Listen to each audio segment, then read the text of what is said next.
Good morning. I'm SamSteele, and I own PreachersSmokehouse at Pittman Center in Sevierville, and we are going to start some cooking videos to show you a little bit what we do, and some will be quick meals, some will be full meals and cast iron cooking and different things. We do an array of cooking from our barbecue to campsite cooking and with cast iron and that kind of stuff. But give you a little history of our restaurant. We're starting our third season.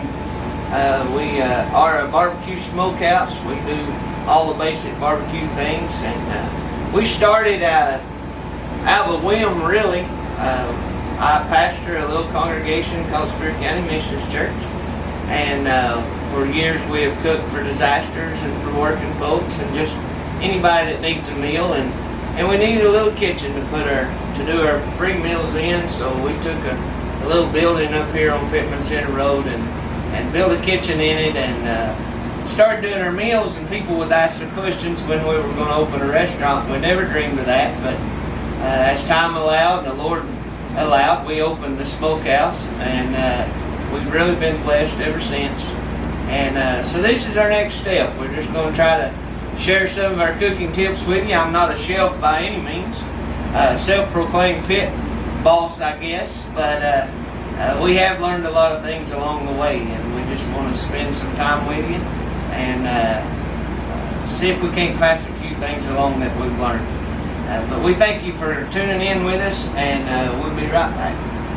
865 Axe Throwing is located at 5821 Bagley Road in Knoxville, Tennessee. Come out and show us your skills. Hello, once again, this is Sam at Preacher's Smokehouse, the preacher in the smokehouse, and we're going to have a great day today. We've got a special guest with us from Knoxville, Tennessee, from Beyblade Farms. His name is Weston Beyblade, and he's going to come in with us today, and we're going to make a dessert.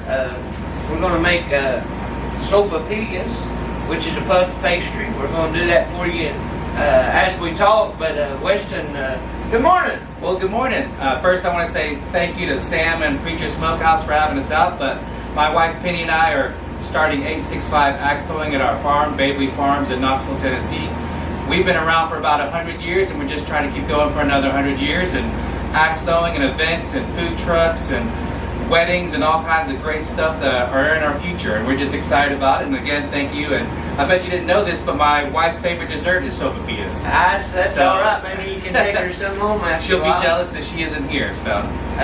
We'll send some home for sure. Exactly. Weston's got an event coming up October 5th, which is next Saturday. It's actually it's our grand opening. We'll have axe throwing, mums, pumpkins, all sorts of activities for kids as well. And then we'll have our introduction to axe throwing, and that's going to be from 9 to 3, and then 3 to 10 p.m. will be where you can reserve and throw axes and just have a good old time. So we're going to get started with our dessert. I'm going to put Weston to work. If you'll sift that, this is 2 cups of all-purpose flour. It's better to sift it because you get all the lumps and clumps out of it, and just makes it finer and easier to work with. This dough that we're making, we want it to be very airy, very light, and easy to work with. So as he's doing that, we're going to get our ingredients together. And I guess I should say that our address for our event center and 865 Axe Throwing is 5821 Bagley Road, Knoxville, Tennessee, 37924. So, all right, so we're going to do a teaspoon of salt. Okay. So if you want to do, you can see it, I can't even see it, a teaspoon of salt. Okay. I can find that. I think. There we go.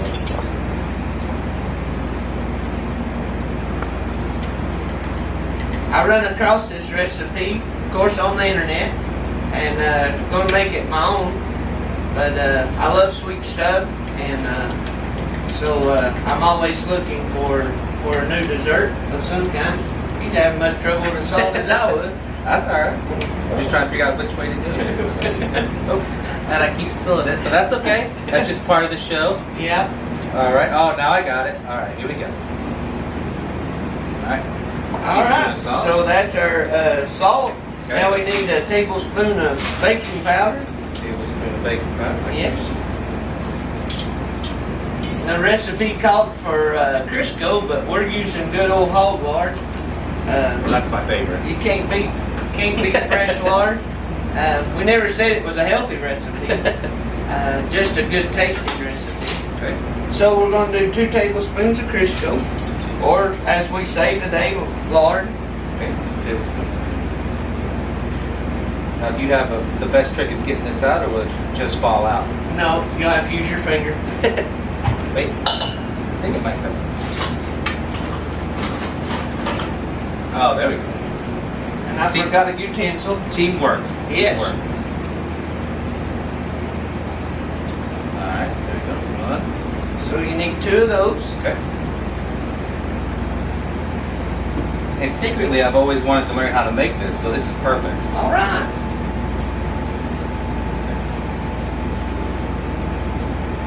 There we go. All right. Then we've got 3/4 cups of warm water. First of all, take your fork and cut the lard into the flour. Okay. And just give it a good stir and cut it all up till it's Oh, okay, broken down a little bit? yeah, broken down Gotcha. and mixed into the flour pretty good. That way you don't end up with just a great big hunk of lard in your flour. That wouldn't taste too good. Yeah, that makes sense.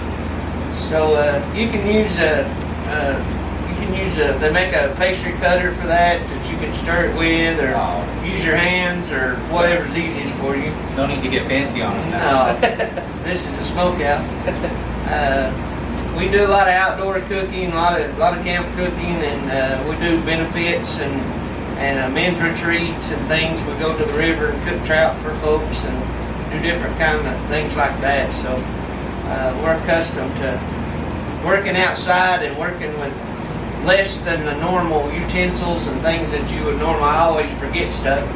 So Just means you have to be creative. you got to improvise. With that. Yeah, use your fingers a lot of times. That's pretty good if you want to go ahead and add your water a little at a time. Okay. And then mix it up. Stir as I go? Yeah. Okay. And eventually it'll turn into a good ball of dough. And then we'll start the rest of the process. Now this is a deep fried pastry. You can use a cast iron skillet, put a couple inches of a good frying oil in the skillet. You can use a Dutch oven on top of the stove. If you're cooking outside, propane burner, just any type of heat. You want to get your oil up to about 375 because this is something that's got to fry quick to make it puff and do what it's supposed to do. And we are using just a small household deep fryer today because it's easy to get the temperature and easy to use. And less chance of me burning myself using cast iron and that kind of stuff. So you start to form it into a ball of dough there. All right. Go ahead and take my spring now so I don't get it all dumped up in there. Yeah. Just take it by, just make it into a ball? Yep. Okay. If it's a little wet, we're going to add some more flour to it here in just a few minutes. So it'll be okay. Now you want to, as you get this all mixed together and combine it into a ball of dough, if it is a little sticky, it's going to be okay because we're going to add some more flour to it as we need it. All right. So that'll dry it up just a little bit and get it ready for the next step. Now every part of this is important. If you leave a step out or you don't do it, your pastry won't puff right. It won't do what it's supposed to do. So let's get us a little more flour. We'll put it on your board there. So is it kind of forgiving on the amounts, or do you have to be pretty exact? No, it's pretty forgiving. Okay. I usually don't measure anything. Just plop her down on there. Okay. And then you can, as you need it, you can continue to work that flour into it. Oh, there you go. Yeah, Yeah, you're right. so it starts to dry tighten out, up. Yeah. And then you can stretch your dough and then pull it back. And it needs to be kneaded for about 5 minutes. You say, oh man, that's a long time, my hands are getting tired. But I'm telling you, you can't compromise on this process because it just won't do what you want it to do. So does this count as my workout for the day then? It could, yeah. To earn this, I get to work out a little bit first. Yeah, we need some music or something, you know, because after you go for just a few minutes, you're like, man, I want. This is tiring. You don't want me to sing to you because no, that just wouldn't be good. So as we go, we can add a little bit more flour and keep working on the kneading process. Perfect. And am I stretching it out okay? Oh yeah, it just gets more air incorporated into it when you stretch it like that. Almost like a pizza dough, you know, you want your pizza dough to be like Mary, so this is the same way. He cooks about like I do, he makes a mess as he goes too. I know, right? I'm usually end up wearing most of it though. That's half the fun though, is making a mess. My wife says I'm a great cook, but I make too big of a mess. Exactly. But my wife would say the same thing. I always clean it up. I get to wash dishes too, so makes it pretty fair, I think. But as we're kneading this, like I say, you need to go for about 5 minutes, and then what you would do is you bring your bowl back, and you think that's neat enough, or should I? Yeah, we'll pull the shortcut on it. All right. Wrap it in a wet towel, and then cover it with another towel, and it needs to set for about 20 minutes to get to where it needs to be. You want to step and wash your hands to get the heavy stuff off. And then our next process will be preparing the dough to make the sopapillas. You want to put a little more flour on your cutting board so it don't stick for you.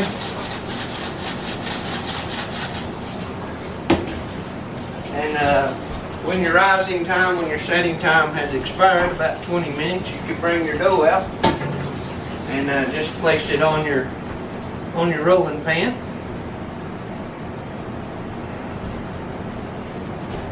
So you're gonna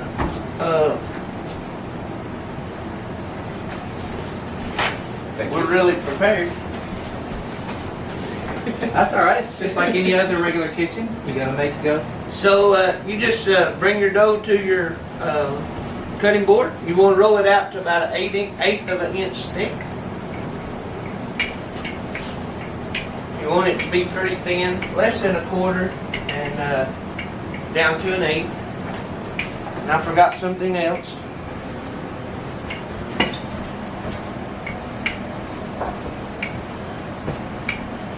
So again, we really hope that a lot of people will come out this Saturday at 865 Axe Throwing, and just, it's a good way to support other local food trucks and vendors and all kinds of great stuff. And another thing that we do is we provide basket weaving classes as well. And Sherry Burns, who teaches our basket weaving classes, will be selling baskets as well.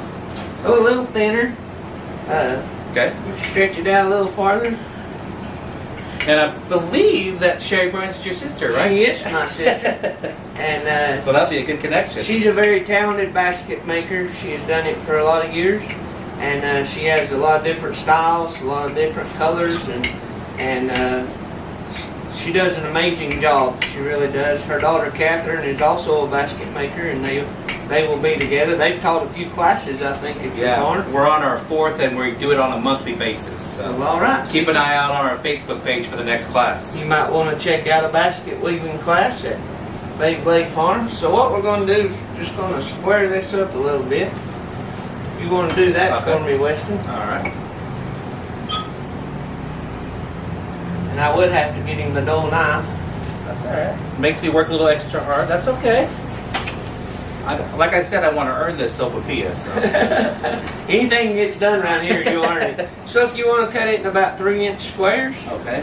And then we'll get to our frying process. Oh, now you got me having to do guess math and now. stuff. That's all right. Yeah, I'm not a math person. The big one will be for me. So. It's all right. Now, if all goes well, when we put it into the oil,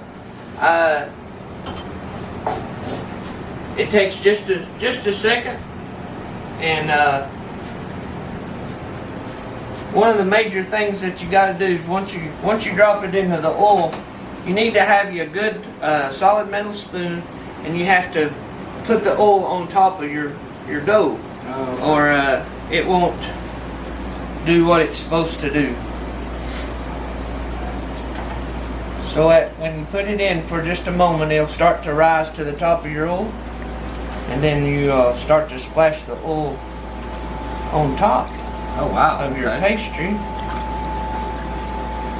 And if it does what it's supposed to, I had a few duds when I was preparing some others. They would half puff up and not do exactly what they were supposed to do. That's half of the fun, though, just to see if it works out or not. Go, or it still tastes as good, I'm sure. Yeah, it did. Like I say, I have a sweet tooth, so I eat them regardless. But it's a real light, airy pastry. What it does is it creates an air pocket inside the pastry that's hollow, and then you can just take one end off of it. You can fill it with your favorite fruit. A lot of folks just eat them with honey. Put honey inside them, or put honey over the top. I have to overdo everything, so I cut the corner off of them and fill them full of fruit. Oh, wow. And then put some powdered sugar on top, and we'll drop us a couple here, and then we'll feast. So I'm guessing you wouldn't want to put too many in there all at once, because it would drop down the temperature of the oil and it would get too crowded in there? It gets too crowded, and you can't take care of more than one or two at a time. You could probably do two, but to make them puff and react the way they're supposed to do, you have to sort of pay attention to them for a few minutes. It's important to have the temperature of your oil about 375. Gotcha. To make it puff up the way it's supposed to do. This one's reacting really well. Oh, nice. It's going to make a nice little pocket for us. We've also done these and filled them with the pulled pork or pulled brisket from the restaurant, and there's a lot of different things you can do with them. I even thought about experimenting and putting gravy inside them, making a gravy pocket, sausage gravy pocket. I bet that would be. I'll be your tester if you need one. All right. So that one turned out pretty good for us. We'll try one more while we're going. And now, if you were going to do it in a cast iron skillet or a Dutch oven, would it be pretty much the same process? Same process. Just watch your temperature on your oil. You need you a good thermometer, probably a candy making thermometer. Okay. So it would do well in the hot oil.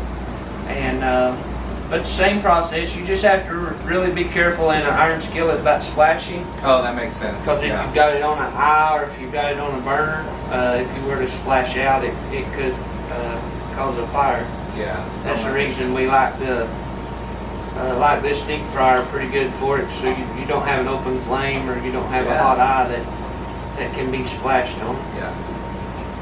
So. No, I like your idea of making savory, not just sweet sopapillas. That's a good idea.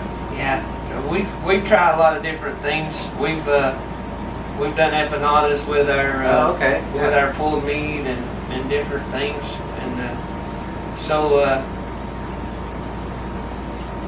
How long is your event Saturday? It's going to be from 9 to 3 for the festival part of it, and then 3 to 10 p.m. will be where you can make reservations, and it would be $25 per person per hour. And then during the festival, you can test it to just try out axe throwing. You can do, $5 for 15 minutes, $10 for 30 minutes, and so forth, just to give it a try. And again, we'll have kid-friendly axe throwing targets, and where the kids can get involved as well. So, why axe throwing? What would? Well, what was great is my wife Penny and I love to travel, and we just went to Greenville, South Carolina, and we came upon this axe throwing place. It was a good, just a little mini vacation, and I just fell in love with it. And what's funny around our area, I'm sure most people grew up just doing it, putting a piece of plywood up against a tree and just throwing axes, throwing knives and stuff like that. So I figured, why not? And I think it's something that's brand new enough to where it's getting exciting, but it's also new enough that a lot of people don't understand what it is. So we're just trying to bring it to East Tennessee, and you know they're on their 3rd or 4th year of the World Championships on ESPN2 and all kinds of craziness. So That's pretty amazing. I think it's something that's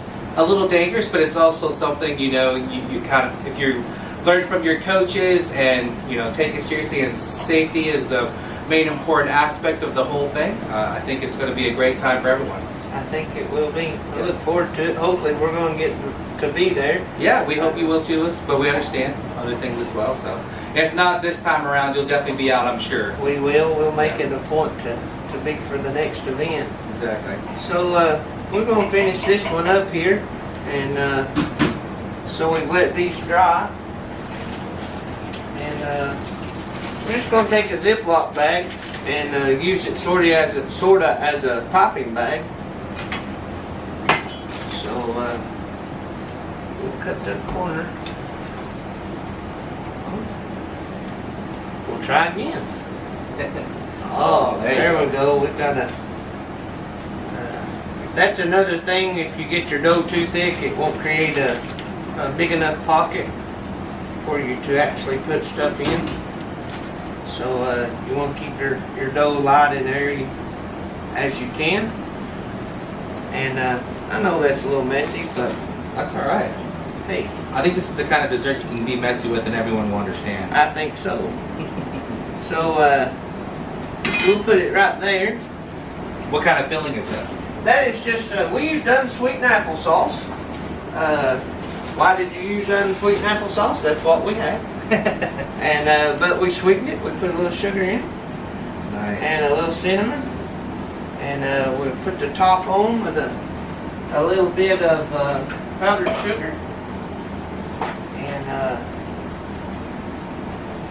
we'll let Weston be our guinea pig. Okay. Now, should I be gentle about it, or should I go in and No, how I yeah, want the just rest go. of Just it? All right. go for it. Let's see. He'll probably make a mess and go All right. everywhere. Yeah, just a little bit of a, so I can do a little bit of All right, here we go.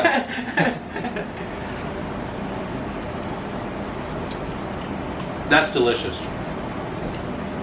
That is amazing. It may not be exactly what a restaurant would serve, but for home and for easy to make dessert and quick and for tasty, you're not going to be able to beat it. So are we making more, or are these all just for me? They're all for you. We'll keep frying. But we want to thank you for tuning in. We'll thank you for watching our first episode, Cooking with a Preacher at the Smokehouse, and appreciate Weston coming out today and telling us about his event and all the things that are going on. Yeah. And don't forget, 865 Axe Throwing grand opening next Saturday, October 5th. 9 to 3 is the festival, and then 3 to 10 is just regular axe throwing, and it's at 5821 Babley Road, Knoxville, Tennessee, 37924. we thank you for coming and being with us. Smokehouse is open Thursday, Friday, and Saturday, 2933 Pittman Center Road in Sevierville. 11 to 7 are our hours. We do specialty cooking. We do private dinners in our dining room.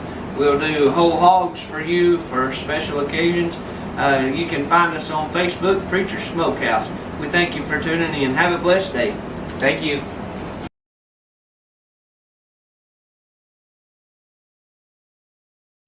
Hey, this is Sam from Preacher's Smokehouse. We'd like to introduce you to some friends of ours. Randy Ogle is Blue Ridge Leather, and these are some of his custom things that he makes. He makes wallets. He can put your name on them. This is a journal, daily journal. If you do that, he makes a Bible cover as well and calendars. And he is a sponsor of Cooking with Preacher. So we just wanted to let you know about him and get his information out to you if you have a need for a special gift. Thank you so much.